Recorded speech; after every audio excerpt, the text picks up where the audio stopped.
সহকারী শিক্ষক বানেশ্বরী ইসলামিয়া দাখিল মাদ্রাসা ও শিক্ষক হিসেবে আমি কমিটি আপনাদের সামনে যাদের নাম এখানে পাইছি 29 সদস্য বিশিষ্ট একটা কমিটি 1 বছর মেয়াদী। এখানে যারা পদধারী হয়েছেন তাদের নাম আমি ধারাবাহিক কোনো পদবি সহ বলছি। সভাপতি হিসেবে নির্বাচিত হয়েছেন আব্দুল্লাহ আল আমিন। আব্দুল্লাহ আল আমিন সেই কিন্তু আমাদের প্রেস ক্লাবের সাথে জড়িত আছেন।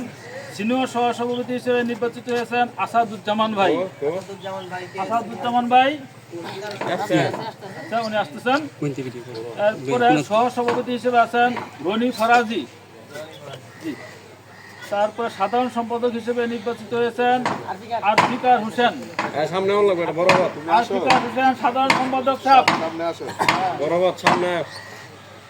তারপরে যুগ্ম সাধারণ সম্পাদক হিসেবে নির্বাচিত হয়েছেন ইয়াসিন আরাফাত এবং 2 নম্বর যুগ্ম সাধারণ সম্পাদক হিসেবে আছেন রায়হান আল মাহাদি অনুপস্থিত। সাংগঠনিক সম্পাদক হিসেবে আছেন সৌরভ আহমেদ সজীব। সাংগঠনিক সম্পাদক হিসেবে রিয়াজুল ইসলাম রিফাত। কোষাধ্যক্ষ যেটা অর্থ সম্পাদক হিসেবে আমরা জানি নূর মোহাম্মদ ভাই। নূর মোহাম্মদ ভাই খুবই কঠিন দায়িত্ব। প্রচার সম্পাদক হিসেবে আছেন হাসান মিয়া। তথ্য প্রযুক্তির দিকে সবচেয়ে দায়িত্বশীল একটা পেশা প্রচার সম্পাদক। প্রচারে বিঘ্ন করলে আমরা ওনাকে যত আমি তো জানি নাই। তারপর আছে দপ্তর সম্পাদক।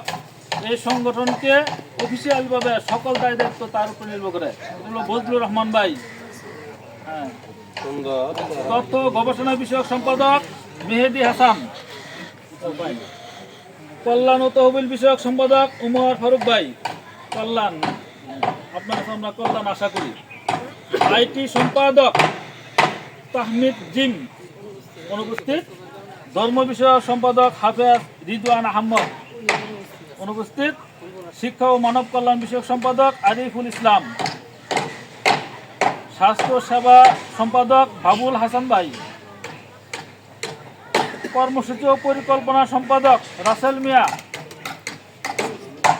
উনি নাই না? ও আচ্ছা, হ্যাঁ আপনি তো পুরো সংগঠনকে পরিকল্পনা দিবেন আর আমরা চলবো।